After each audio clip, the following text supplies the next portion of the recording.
Perfect. Okay, good morning, good evening to everyone. This is the sixth seminar of the Rio and Leeds Bridge seminars, a series of events that we started at the beginning of 2023, and this is already what we've scheduled to be the last for this year. I know, it's a sad realization. But in any case, for the event today, we have Gabriel Burdin, Associate Professor at the Leeds University Business School, and Marta Castilho, Professor at the Institute of Economics of the Federal University of Rio de Janeiro. The topic for today's event, or more specifically, the question that we have prepared for this event is, as usual, a very open question. And this time it is, what are recent relevant changes in terms of labor markets and productive structures? Again, it's an open-ended question. I, for one, am super interested in learning what the professors have prepared for us today. And as usual, we will have about 15 minutes of initial remarks from each professor. Then we will open up for questions. Participants here are super incentivized to ask anything or add comments that they feel will improve the discussion. And without further ado, I'd like to pass the floor over to Professor Gabriel Burdin, please. Thanks, Gabriel, for the nice introduction, and thanks for the invitation. This is a very a great initiative, in fact, to think about common activities between our departments. So hope the discussion is useful. Can you hear me well? Yes, perfect. Yeah. Okay, great. So the question is quite broad. So let me tell you how I will structure my initial comment. Basically, I will try to summarize what we know about sort of major trends in labor markets for developed countries, sort of structural trends in labor markets in developed countries, with some additional comments about the effects of the pandemic, so sort of more recent developments in terms of how labor markets in developed countries are structured. And then I will try to discuss few implications of these trends for, or how we can interpret these trends through the lens of Latin American countries, or more broadly in terms of implications for the global South, but with more specific comments about Latin America, because that's the region I know the most. So in terms of structural trends in labor markets, I think there are some three important developments that affect the labor markets in developed countries. One is demography. Demographic factors are crucial to understand recent trends in developed countries, basically the effects of aging populations. We have an increase in the share of the population with 65 years old or more. This is creating challenges for pension systems, for health systems, but also it's a challenge for labor markets because the availability of manual workers is declining, and the pressures for increasing the productivity of the working age population is also increasing due to this shortage of younger middle-aged workers in developed countries. That's one important major trend, I would say.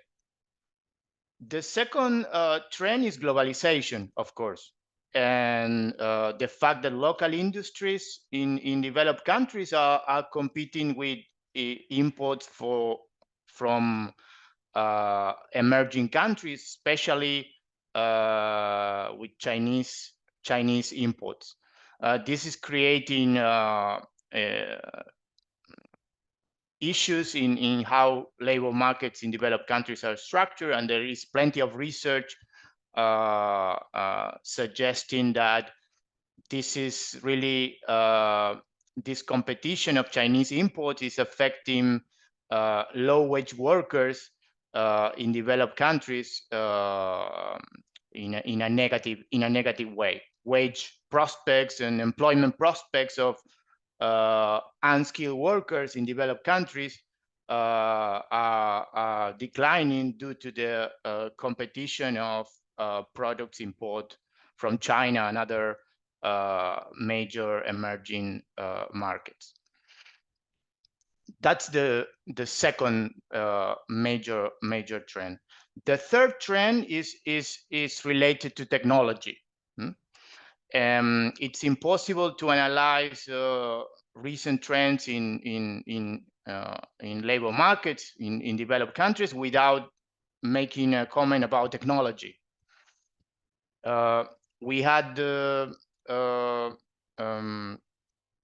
emergence of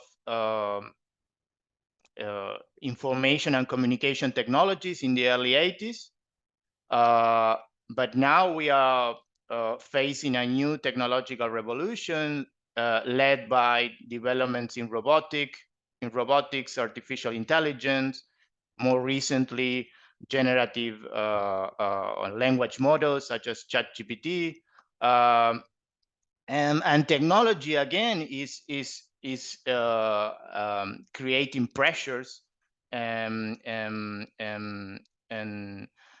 widening certain gaps in developed countries in terms of also affecting in a differential way, in a negative way, certain groups of workers, especially unskilled, non-college, young non-college workers. Let me say a few things about technology because it's something I'm studying at the moment. The adoption, while information and communication technologies are fully deployed in the economy of developed countries, still robotics and artificial intelligence technologies are sort of emerging technologies. A small fraction of the population of companies are using these technologies at the moment. For instance, we know that in the case of in the US context, just 2-3% of companies are using these really advanced technologies. The use of these technologies, the adoption of these technologies is highly concentrated in large companies. This means that despite the fact that a very small fraction of the population of firms is using these technologies, a substantial fraction of workers are affected by these technologies because their adoption is skewed to large companies. So roughly 30% of workers are employed in companies using these technologies. A tiny fraction of firms use these technologies, but a substantial fraction of workers of total employment is affected by the use of these technologies. The situation in Europe is pretty similar.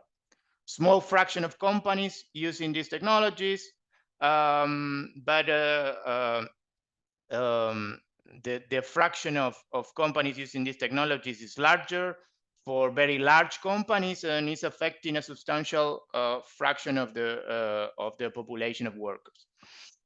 And something that we know about the use of these technologies, and this is, I think, crucial to understand potential impacts in Latin America, is that the productivity effects, the positive productivity effects of these technologies largely depends on the availability of complementary assets. Basically, workforce skills, digital infrastructure, and management capabilities of companies. Only companies with sufficient management capabilities and with a highly skilled workforce are able to use these technologies in a productive way. And so these are three main trends: demography, technology, and globalization. In terms of labor market consequences of these trends, we know that in the last 30-40 years, unskilled workers in developed countries suffer quite a lot from these trends. And we observe an increase in wage inequality.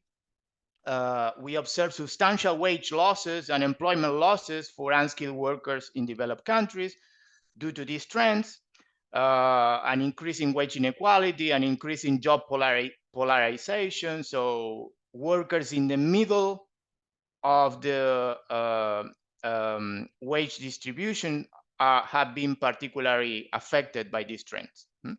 So pressures for increasing inequality in developed countries have been substantial. But we also know that policy responses matter a lot and institutions matter a lot. So, so we know that these trends, these effects in terms of increasing wage inequality are more pronounced in the case of US labor markets compared to Europe, basically because in Europe, we still have sort of institutions, labor market institutions that mitigate the effects of these trends. Also, in terms of welfare systems, Europe still has a comparative advantage related in comparison to the US. Worker power is stronger in Europe than in the US. The reduction in union density has been particularly pronounced in the case of US, while Europe has managed to maintain, with some erosion, but overall Europe maintains sort of an institutional setting that foster worker power. I am referring to minimum wages, I am referring to collective bargaining, other forms of other types of worker voice institutions that are relevant for European companies. So developed countries face sort of common trends, demographic factors, technology, trade, but the role of institutions has been crucial to mitigate some of these effects in terms of increasing wage inequality, particularly in Europe. The pandemic basically create more pressures in terms of increasing inequality. For instance, the pandemic push has been a push factor in terms of accelerating the use of some of these technologies, creating additional pressures. But we also know that again, policy responses has been crucial to mitigate the effects of these forces. So this is a situation of labor markets in developed countries, and so in terms of how these trends affect the global South, and in particular Latin American countries, I sort of identify some major issues that I would be happy to discuss. First, in relation to the major trends I mentioned for developed countries, demographic factors are relevant also for Latin American countries. We know that Latin America will start to experience negative population growth by 2050 or so, 2060, 2060. So demographic transition is ongoing in Latin America. In some countries, such as my home country, Uruguay, we are already in that situation. Other countries have more time, but labor markets in Latin America will be under pressure also in terms of demographic factors. The availability of technologies, the availability of advanced and cheaper technologies, it's also a fact for our countries. the problem is that we were exposed to this new technological revolution under our conditions, particular conditions of development. We are basically exposed to the same technological trends, but we have our own development conditions, which are particularly problematic in terms of how our economies absorb these technologies. And in terms of the specificities of Latin American countries that affect labor markets and how we use these technologies, I think there are some few points I would like to make. First of all, something that we know, our labor markets are structurally different compared to labor markets in developed countries, because we have a large informal sector. Of course, there is a lot of heterogeneity between developed Latin American countries, but we have a large informal sector. We have a productive structure, and probably Marta will talk about that, but I just want to mention that we have a productive structure characterized by the coexistence of, highly productive firms and a large tail, a long tail of low productivity micro enterprises. This means that we have a very small fraction of firms that are in the position of using these new technologies in a very productive way. Because, our private sector has poor management capabilities. Our digital infrastructure is not that good. Again, there is heterogeneity, but, the availability of high-speed digital infrastructure is crucial for using these technologies, and we are not in a very good position. This is a critical point, in my opinion. A third important feature of for many developing countries, and especially for Latin American countries,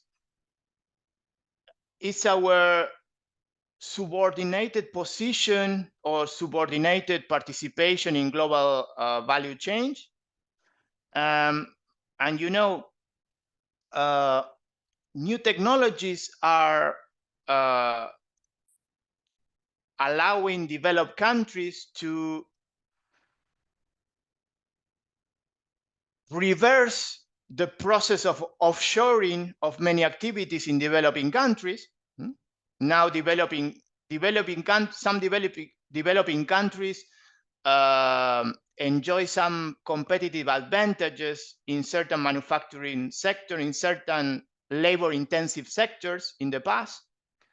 But now automation in developed countries is creating opportunities for reallocating those activities again in developed countries. So plenty of relatively good manufacturing jobs in many developing countries may be at risk due to this process. That's an important element that we should discuss in Latin America. It's not only the problem of how we use these new technologies in our labor market. It's also the problem we have to discuss is how the use of these technologies in developed countries may affect our traditional competitive advantages in certain manufacturing productions. A fourth important feature is that our educational systems are characterized by inequalities and gaps, quality problems that may affect the ability of our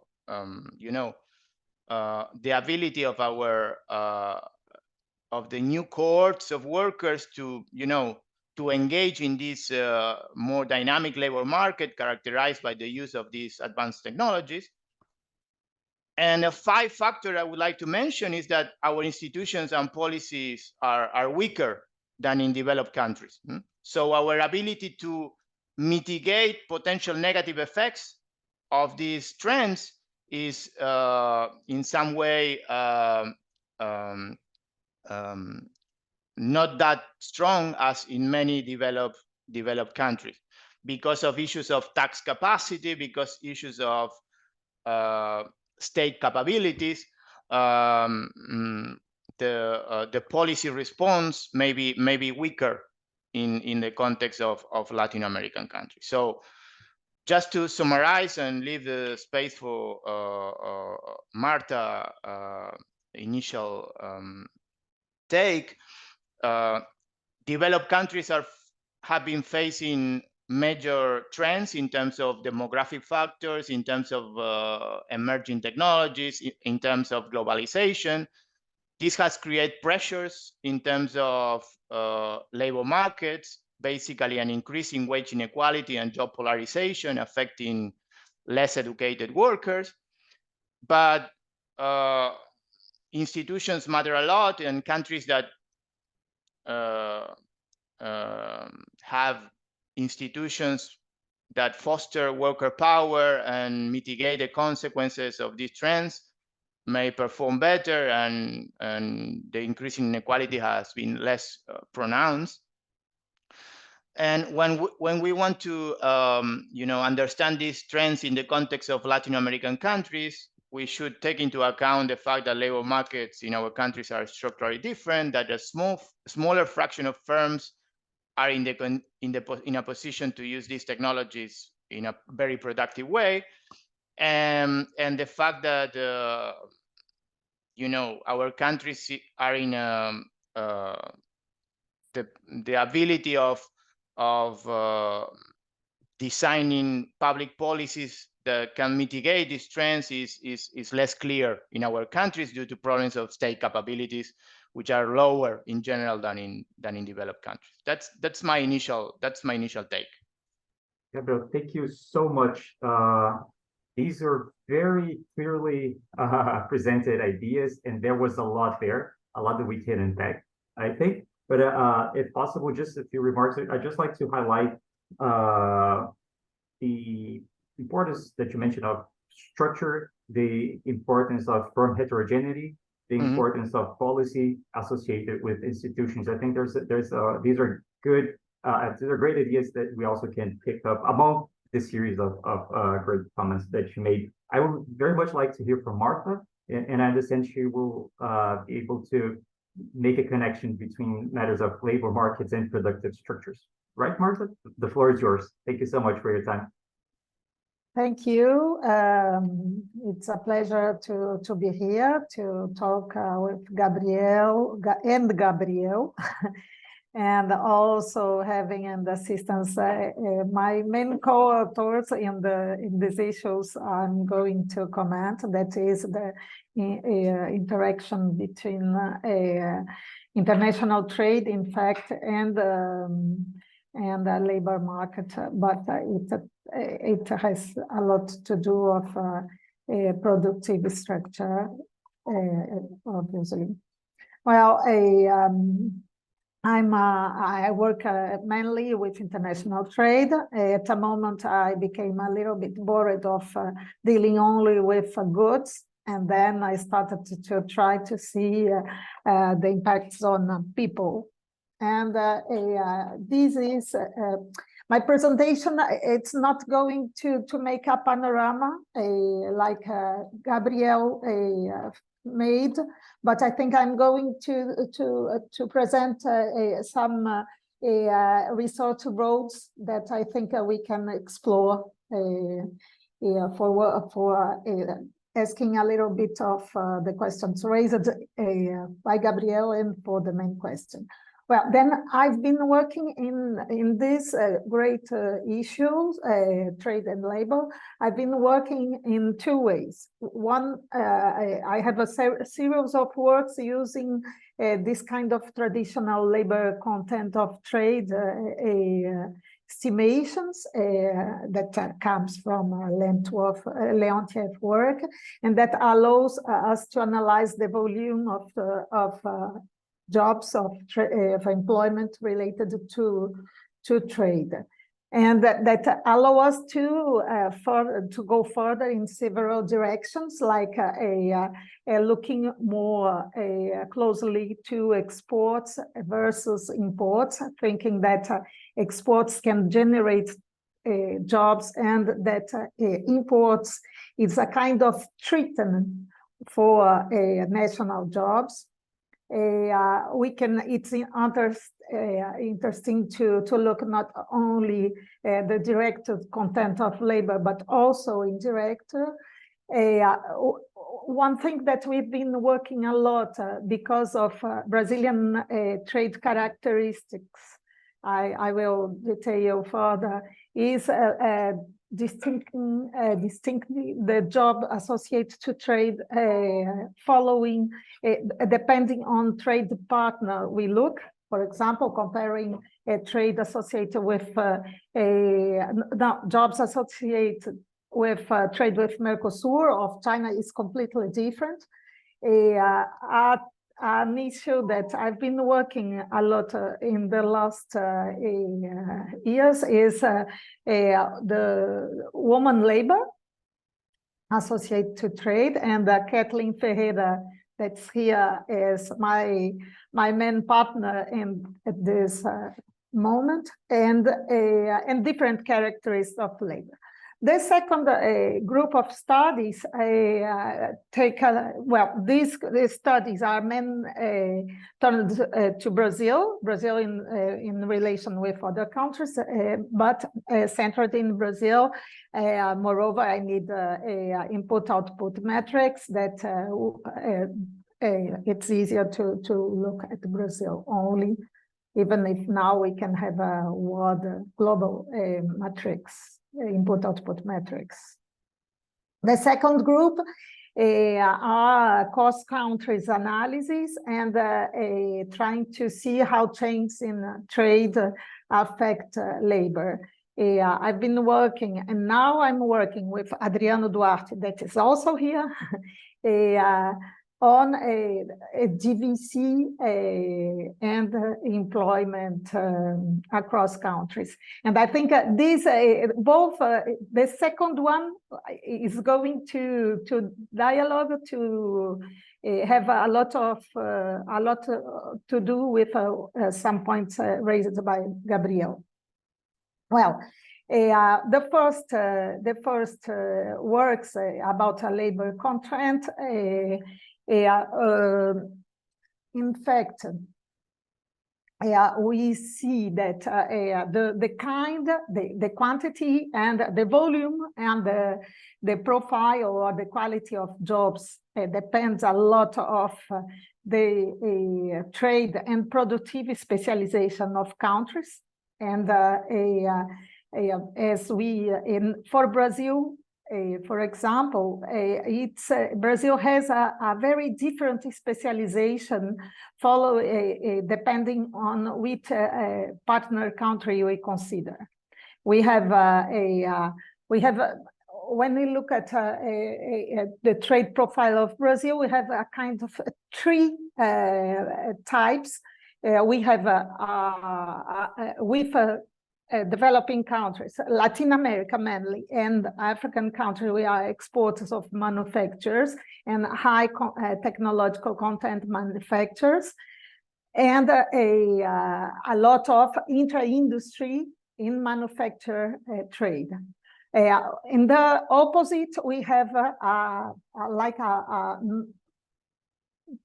north-south kind of trade with Europe and China. And China is a paradox, but we export three three main products exported by Brazil represents 75% of our exports. It's like Mexico to US. Well, it's not a fair comparison. There is an intermediate standard, a standard of a kind of trade that is with United States that it's more equilibrated. It's a kind of intermediary. Well, what does it have as implications for labor market?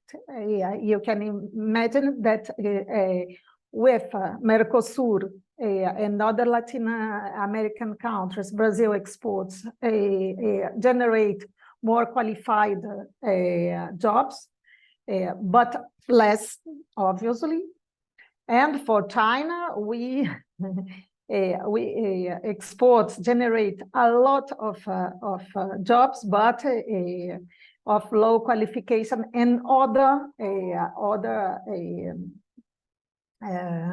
characteristics that lead us to say that are less quality jobs. In fact, and at this time I would like to call attention, we've been working and we are doing with Kathleen this at the present for the women jobs.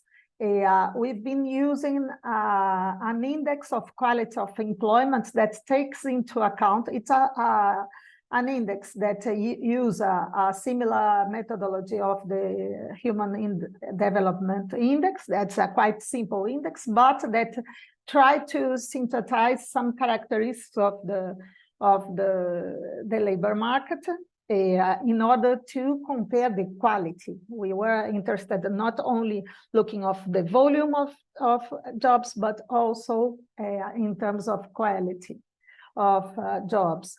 And what we've been finding, I would highlight 3 or 4 points at this time, and I will talk about also the results concerning women jobs. But in general, Brazil is a quite closed economy.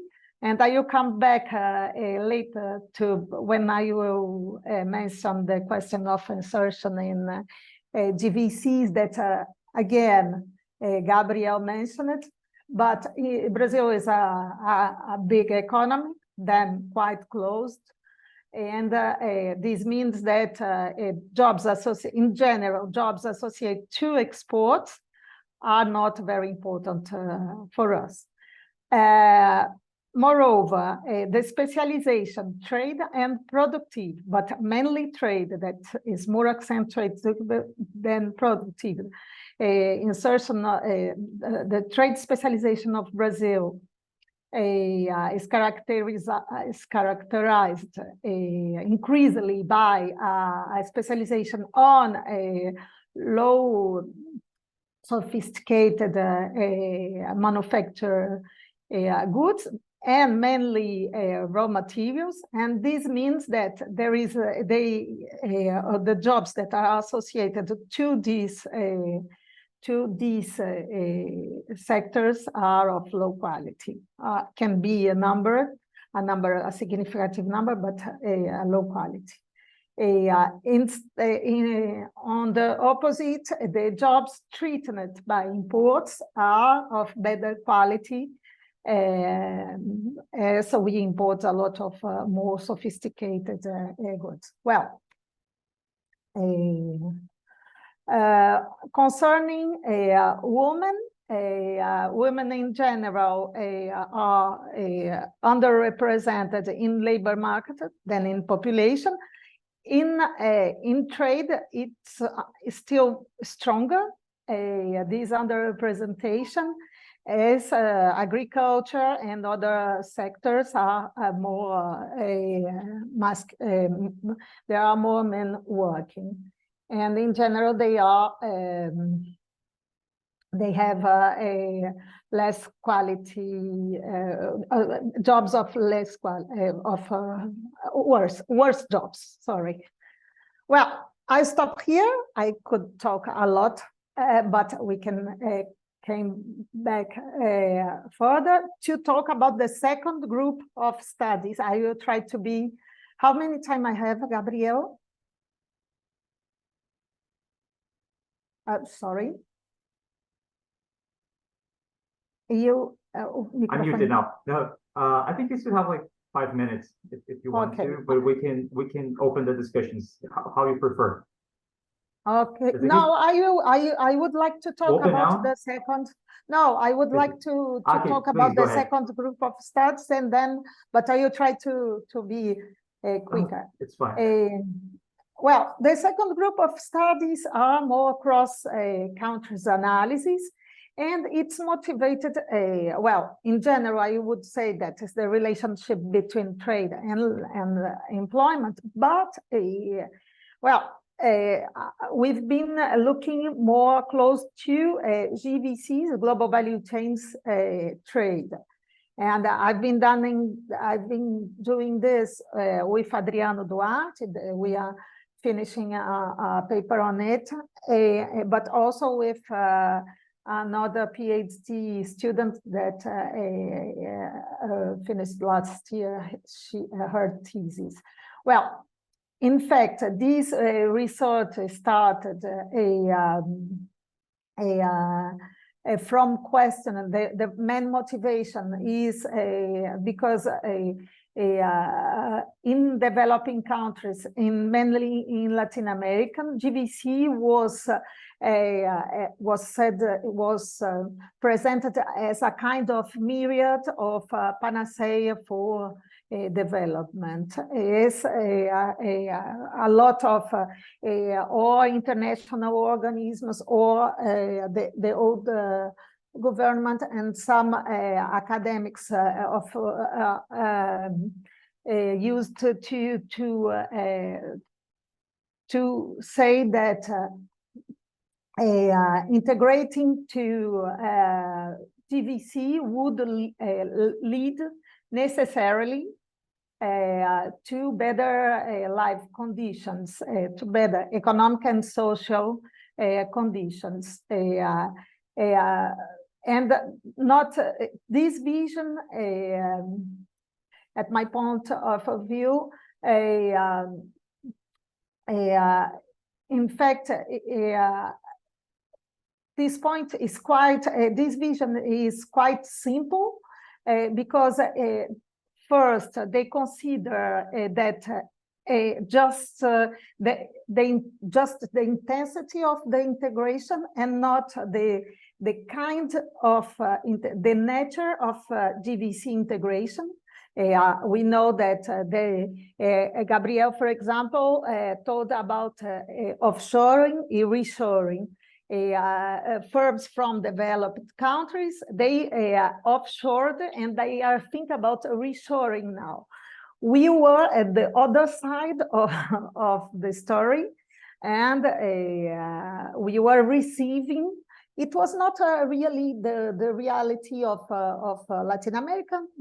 It was more the reality of Asian countries that received more filials than us. I will come back to this point. But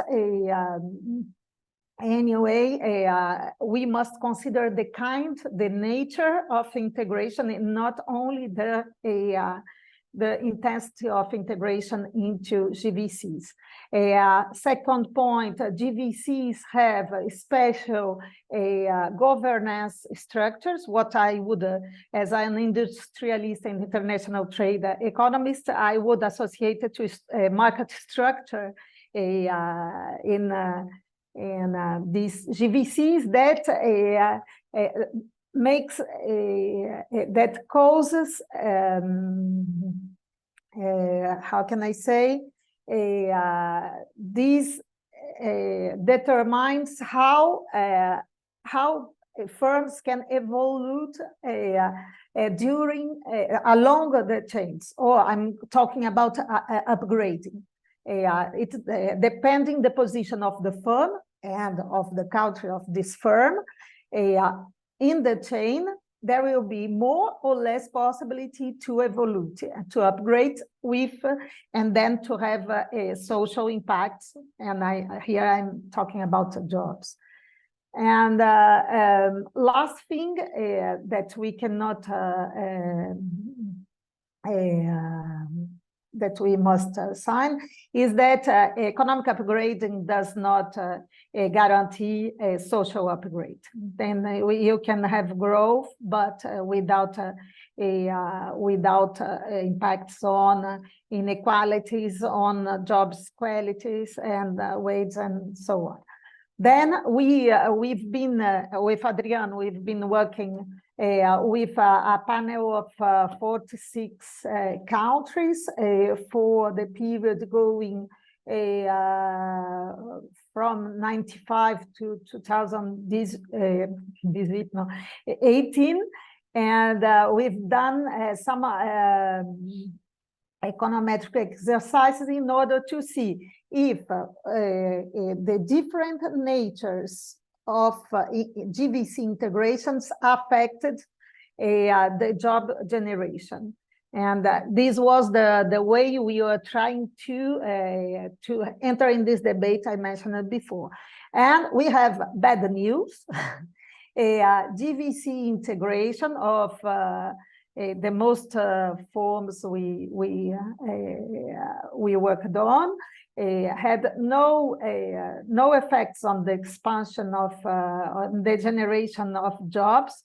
It was this point is still more strong in sectors that are characteristics of developing countries.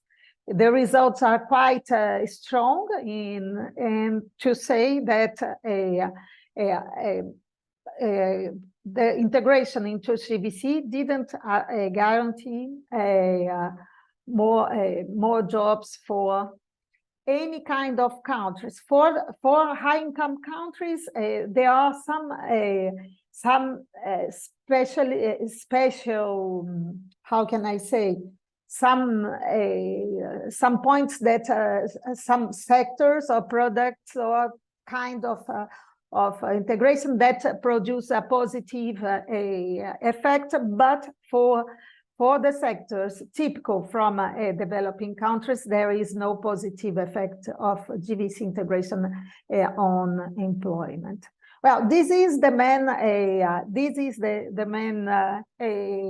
message from this paper. We can develop further, and also we continue to work on that. Also, we've been working with Mireille and François, the ID researchers, in a project that is also interested in the interrelation of structural change and jobs and inequalities. But if I have time, I will come back to that. For the time, I think, and I would like after to come to a commentary of Gabriel about GVC, but I think we can do that during the debate. Thank you. Thank you so much, Marta. Again, excellent presentation, super clear on the comments. A lot of interesting conclusions that I think we can pick up. We're now going to open up for debate. Again, we strongly encourage questions and comments from the audience. If you want to raise a comment, just raise your virtual hand or open your mic and we'll open up the floor. I think I wrote a few comments or questions to start with. I think there was a lot of connection between the two presentations. So I would just like to ask Gabriel first, do you want to make a rejoinder? Does anything you'd like to echo from Marta's presentations, or where do you think there are connections? And then I will refer to Marta. Thanks, Gabriel, and thanks, Marta. Very, very interesting points. It's you know, I'm not completely, despite the fact that I'm familiar with the Latin American tradition in terms of productive dualism and things like that. And I'm not that familiar with the trade side of the debate, so that was very interesting. I know there is some evidence about premature desindustrialization in Brazil associated with this automation process in developed countries, but then I can share some a paper I know with you. But this is something that is really you know, it's a concern how this reconfiguration of global value changes due to technological change may affect countries like Brazil. We have countries in my home country, Uruguay, or maybe Argentina.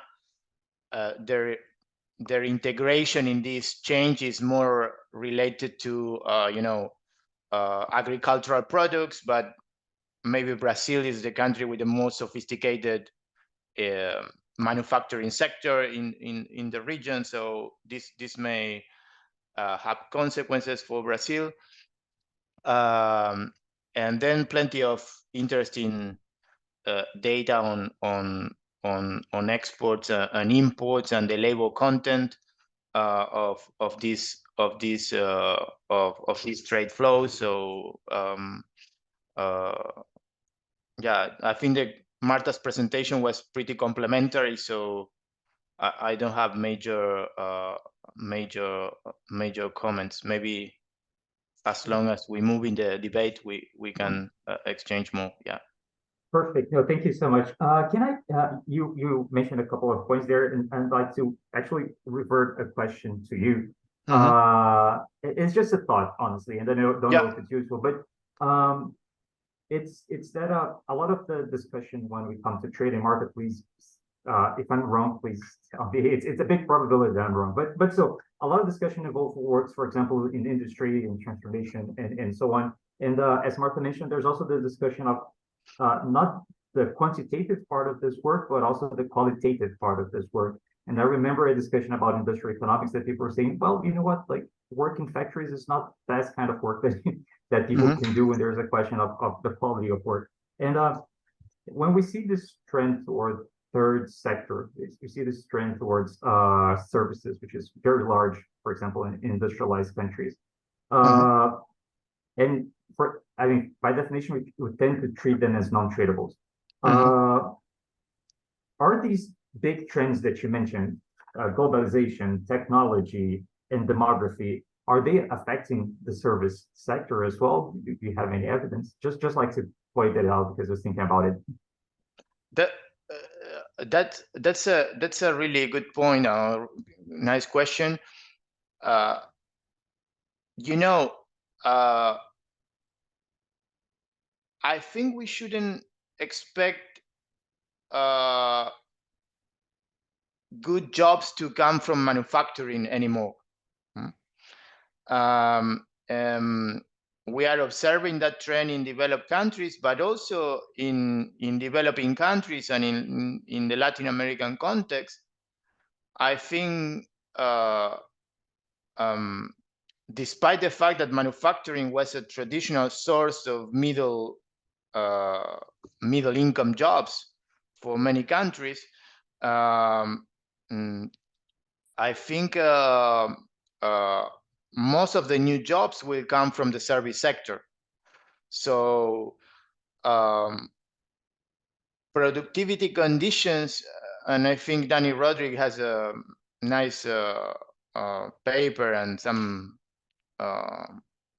articles about that. The ability of countries of providing good jobs will come from productivity conditions in the service sector.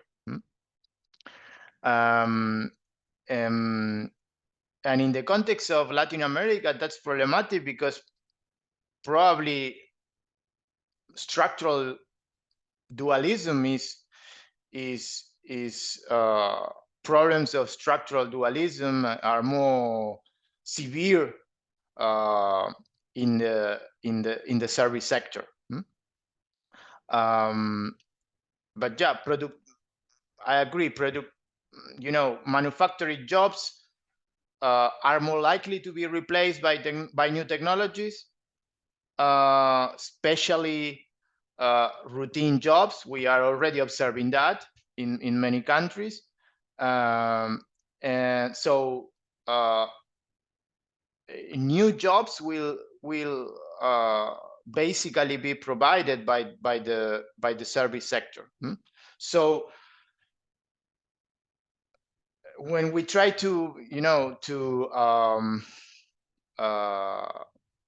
also to see the interconnections between debates related to labor markets and debates related to productivity or productive structure, the productivity of the non-tradable sector, or mostly non-tradable sector, now many services are hard to define as non-tradable, I would say, but the productivity of the service sector, mostly non-tradable sector, will be critical for the provision of good jobs in the future. Yeah, I agree with that. Are you listening to Gabriel? Yes. I've lost the end. Could you repeat that the productivity of the non-tradable sector and the service sector in general will be critical for for the availability of good jobs in general, considering that manufacturing jobs are more likely to be replaced by technology, or at least a large fraction of manufacturing routine jobs will be or are more likely to be replaced by new technologies. Perfect. Thank you so much, Gabriel. I think Marta would like to add a remark, and then I'll pass to Kathleen. She has a question, and I skipped her in the line. I'm sorry, Kathleen, but please, Marta. Okay, and perhaps Kathleen can add some comments, mainly because she has been working also on trade on services, and we've been working on differencing. I think that dualism in Latin America appears everywhere, and then appear also in a service sector, because you have some very modern service sectors and low productive and not modern at all service sectors. But I would come back. I would like to come back to the point you mentioned that I think has to do a little bit with what followed our discussion about automation, how automation can and new technologies can affect our labor market in Latin America. And I think here it's very different from other development countries.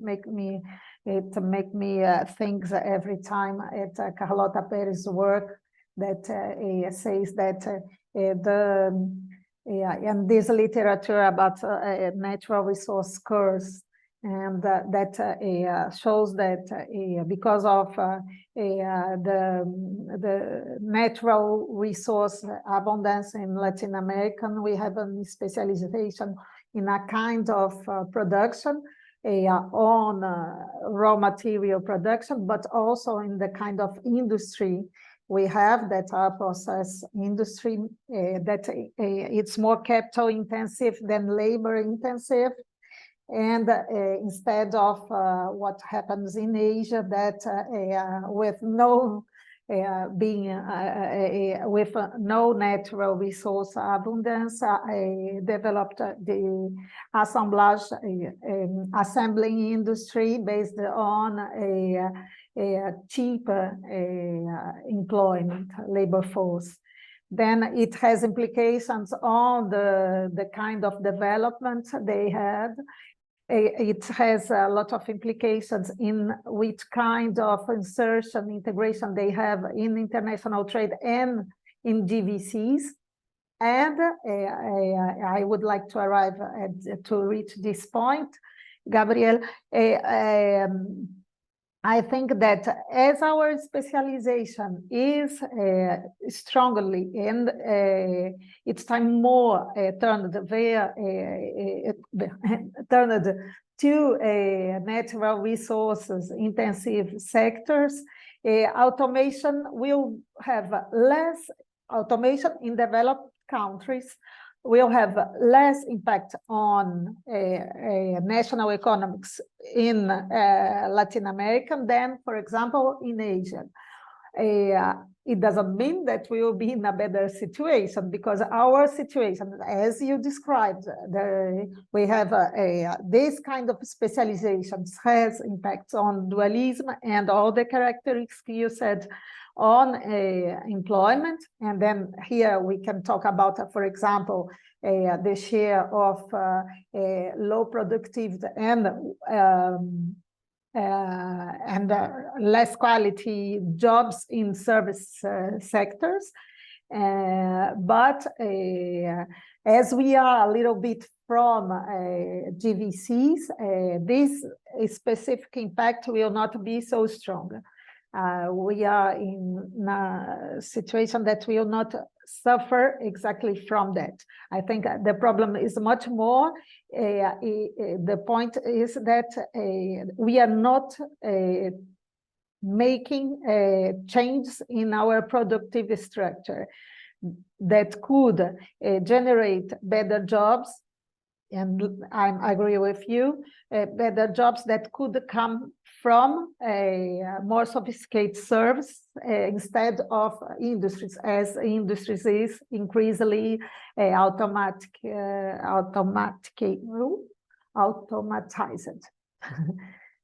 Okay, then this is the point I would say.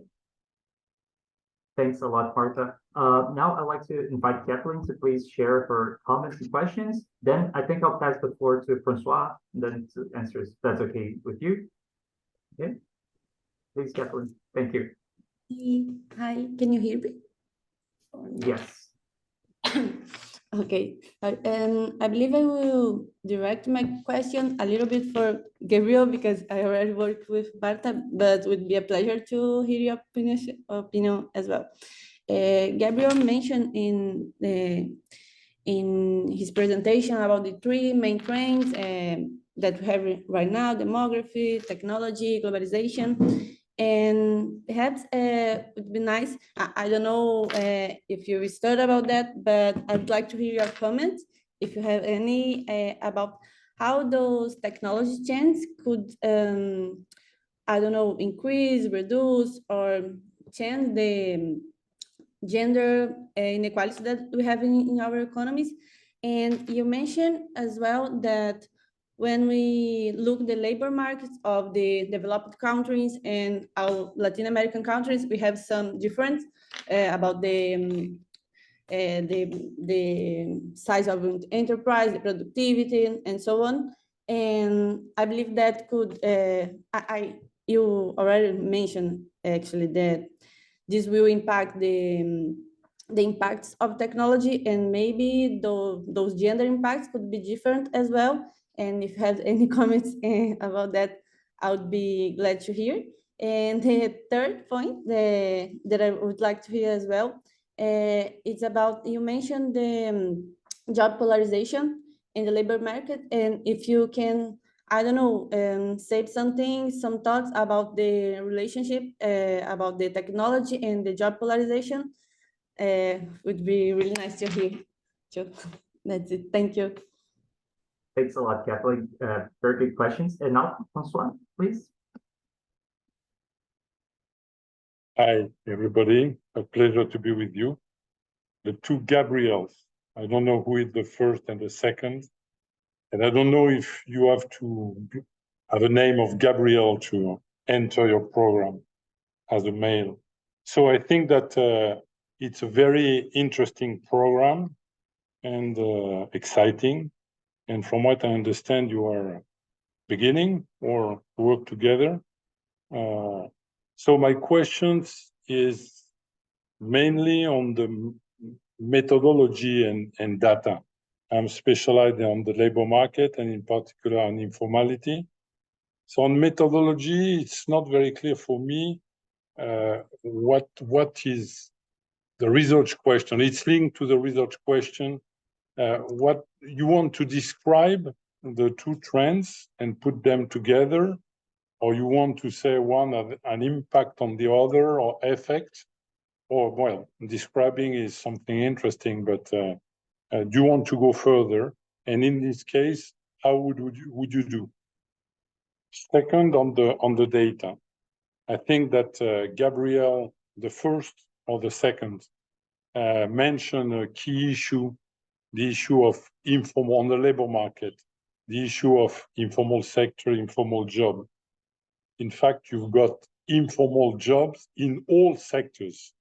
And on this point, I'm not sure that what you said, Gabriel, that structural dualism is higher in services. One can think in Brazil or other country in agriculture, between agribusiness and family farms, the dualism is at maximum. And you can find example in manufacture too. So as you've got informal jobs in all sectors, how are you going to reconcile or combine the data on the labor market, which should come from the labor force surveys, and the data on production? I suppose they come from national accounts, because if you can identify informal jobs in the labor force survey, you can't have the disaggregation of informality in national accounts.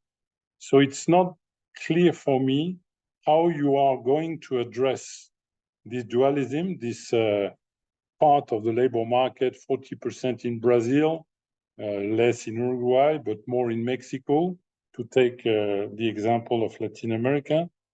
How are you going to deal with this informal work? And I think the question is even more acute on trade. On trade, how are you going to link trade with jobs, taking into account the differential productivity between formal and informal sector? And maybe one last remark on the changes and the new technology. On the changes, I think that the three changes are the one we identified ourselves in our common program with Marta. We add another one, which is ecological transition, but it's more for the future. In demographics, you mentioned the demographic transition. I think over the last 50, 40 years, education. You cut your mic. We're not hearing you. Yeah. So I was saying that education is also a key determinant or key feature of the demographic changes over the decades. But going back to technology, so you mentioned that technology is more concentrated on large firms, on skilled workers, but you've got other examples, and I take an example we are working on now, it's platform workers. And platform workers are not large firms. You've got the platform, but you've got all the drivers or the delivery workers, which are more informal jobs. And also there is the case of micro works linked to artificial intelligence. And I think the connection is not so clear between who can take advantage the most of the new technologies. Thank you. But please go on with this program. Thanks a lot, Priscilla. I would just like to add a couple of comments. First of all, I would say that the professor is the first Gabriel. I'm just a PhD student in the second one. Just remarks about the methodology. It's because these events that we have here, their idea is just to start a conversation. They are conversation starters where we try to gauge where we have common interests in terms of, as I mentioned, for example, methodology, but also areas, topics, and so on and so forth. So it's more of a freehand exercise, I'd say this way, that we ask professors to very kindly share their ideas, where they look these topics, these questions, where they're going to. what they've done with regards to this topic and perhaps what other researchers could do. So this is just a matter on the discussion. I don't, so far, we haven't started writing a project together. This is not the idea at this stage, but it's more an open exchange of ideas. And to this end, I thank you very much for your comments. A lot of suggestions, perhaps, of how to methodologically, in regards to data, how to evolve on discussions about this topic. And it gives these discussions the flair of a working group, a research group discussion, more than the presentation of accomplished works. I think Mihai had her hand raised. I don't know if she would like to pose a question as well before we revert to Gabriel and Marta. Yes, thank you very much. It's also a pleasure for me to be here and thank you for Gabriel and Marta for this presentation. I just want to raise 2 points, but François has already mentioned my points, but I would like to insist on these 2 points. The first one is on the green transition. You didn't mention it as a major, I would say, factor that could lead to some relevant changes. Maybe it's not yet the case, I don't know, but I think that in the future, it can have an impact, and it can have also an impact on the need for innovations in terms of technology, because of the climate change, etc. I think that things has to be done, and maybe it's one of the main challenges that we have to face in the coming years. And I insist on this because I think that it has also, it can have, I don't know, I'm not a specialist on this issue, but according to me, it may lead also some impact on globalization, on trade in particular, because of the constraint on climate change. Maybe I know that it's not maybe the case in Latin America, but in European countries, the idea of to have some to consume some product from the local. From your own city or your own country is more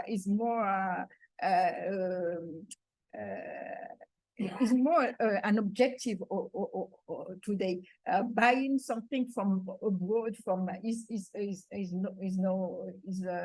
is nowadays considered as some problematic. So I don't know if you already had an impact on trade or not. I don't know, but I think it's a question. The second part, my second point is on technologies, also on the impact of artificial intelligence.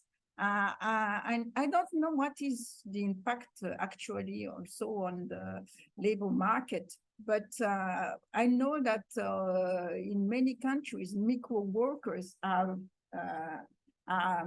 becoming very numerous, and maybe it's just the beginning of something. And you insist mainly on the fact that automation can lead to the fact that developing countries will lose some jobs, but the fact that we can in developing countries now they can use internet, and that maybe many types of works can be done also from abroad. Maybe there is also the other movement. So what is the at the end of the day, what is the impact, the final impact? I don't know. These are my main points. Thank you very much. Thanks a lot, Mihai. So I would like to refer again to our discussions of the day, perhaps in order. Gabriel, lots of topics there. Feel free to approach and share your comments as well. Then on to Marta.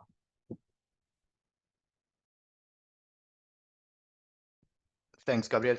Yeah, plenty of interesting comments and questions. I will try to respond to most of them, at least. I think it was Catalin. She asked about gender effects. You know, I discussed these major trends in developed countries. What are effects in terms of gender? For instance, we know quite well. Just a clarification, my intervention is not entirely based on my own research, is based on what we know from the literature. I have done some research on the effects of unions on new technologies, labor market institutions, something I mentioned in my initial intervention, but these are well-known facts and things that are widely studied in the literature. So I am mainly, taking advantage of what we know in general. So it's not only these comments are not based on my own research or my own projects entirely. In terms of gender effects, hi, Gabriel. I miss Gabriel, but can you hear me well? Yes. Yes, Okay. yeah, it's Okay. my connection that's bad, sorry. In terms of gender effects, for instance, we know that the recession driven by the pandemic hit female workers in a very strong way, because women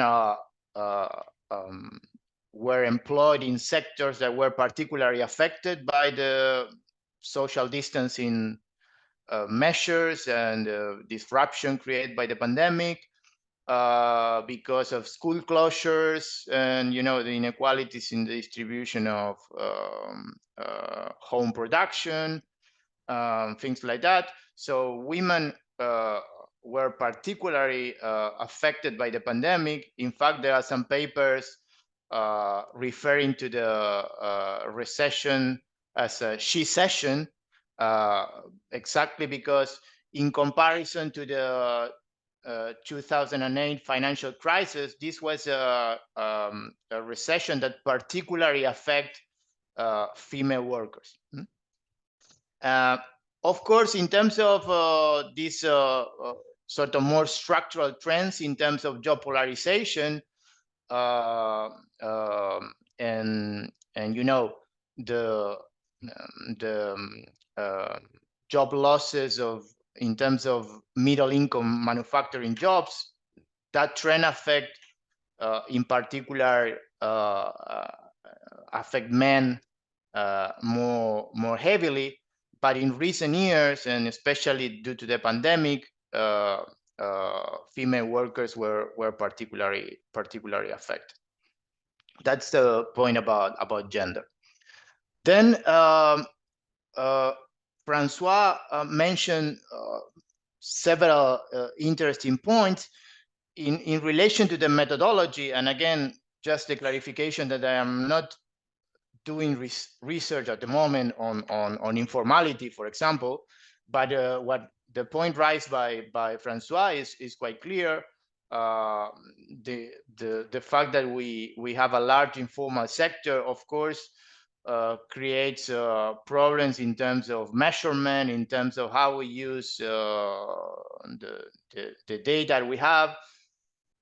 We can study labor markets quite well using household surveys, but then the productive side is more complicated because we have a large fraction of firms that and workers that do not appear in tax records or on social security records. For instance, I have done some research in Uruguay with administrative records, social security records, but in Uruguay, the size of the informal sector is relatively smaller compared to other Latin American countries. So that's really an issue, and I think we need to develop measurement tools and instruments that are suitable for overcoming these problems. Francois also mentioned the issue of platform workers. That's I didn't mention that in my initial presentation, my initial comment, but that's a quite interesting phenomenon related to the development of some of these new technologies.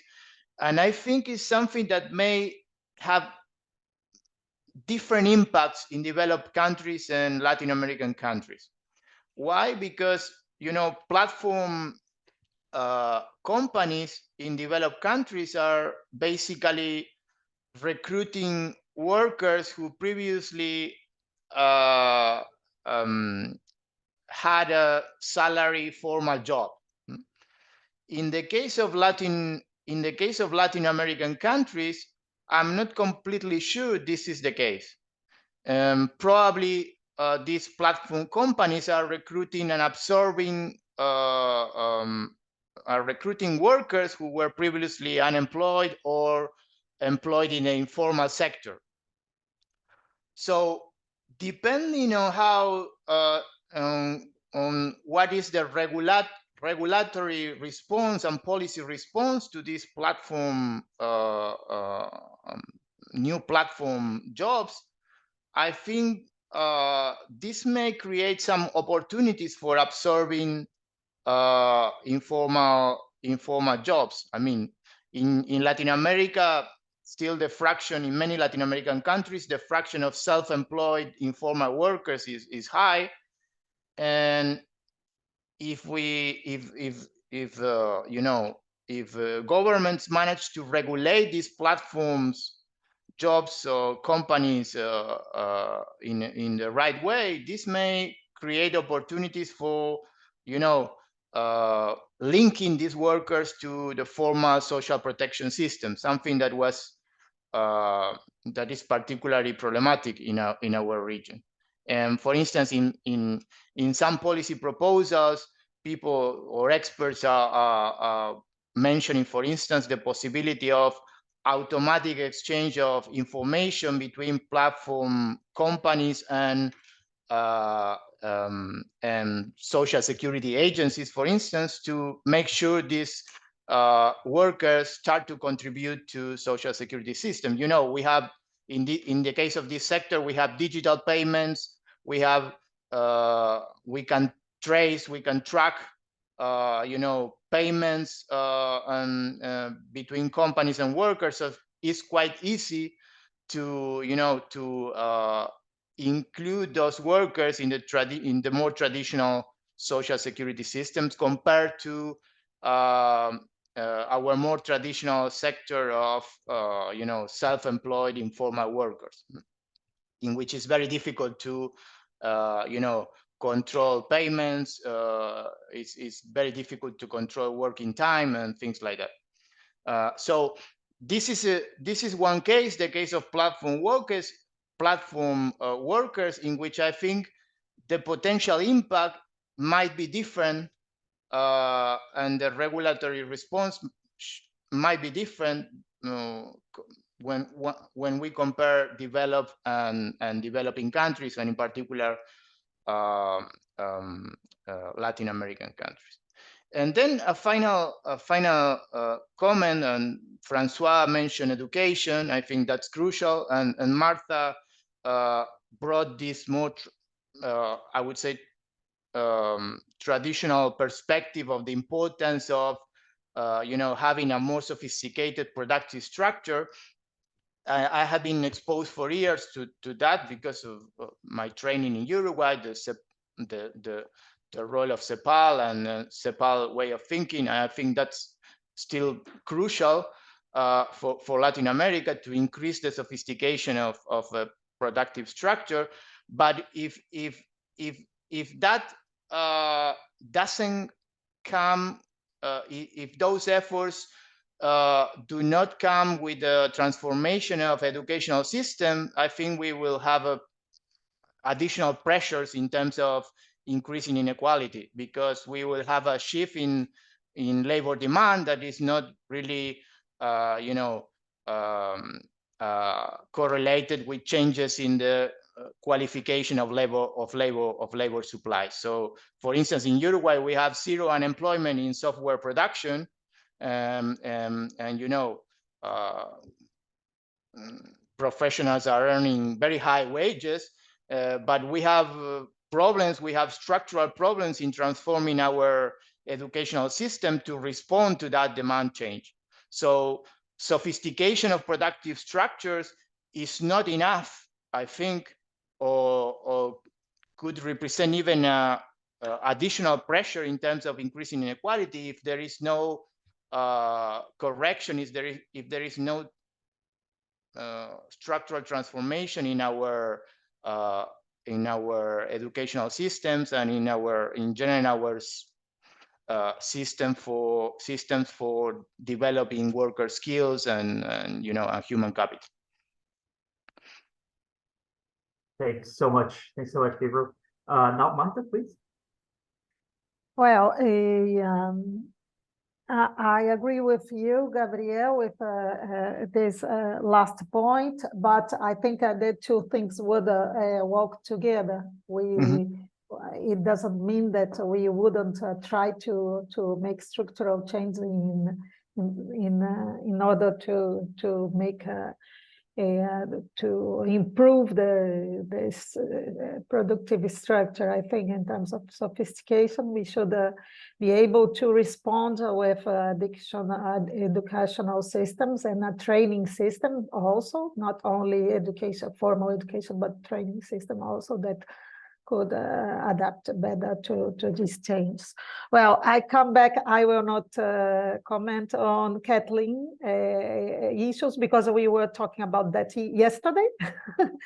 And but a quick word on Francois' comments about the relationship, the methodology to associate, to investigate the relationship between informality and trade. The only way I see is to use sectoral level data, because you can in this way you can take some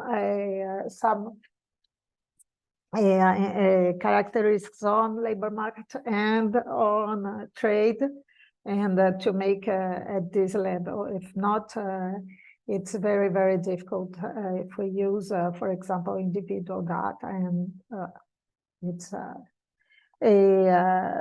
well, the second after I think Mireille mentioned the need to talk about green transition, and I think that and the technology. I think increasingly